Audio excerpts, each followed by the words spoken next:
casa você se vê só, e aí todo mundo muito ocupado, criando seus filhos, fazendo sua vida, e de repente você se sente esquecido e abandonado. Então teve um idoso, que eu cheguei próximo dele: bom dia, eu sou a nova diretora, vou estar aqui para ajudar vocês, no dia a dia estou aqui.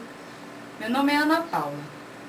Ele fez: Paulo, meu filho, você veio de São Paulo, oh, me deu um abraço e não sei o que. Ele não entendeu que, no caso, meu nome era Ana Paula, ele ligou São Paulo ao filho que tinha lá, entendeu? E aquilo ficou muito confuso, mas eu deixei ele pensar que era, né, que era a pessoa da família dele, que no caso era a filha que morava em São Paulo, que eu fico trocando.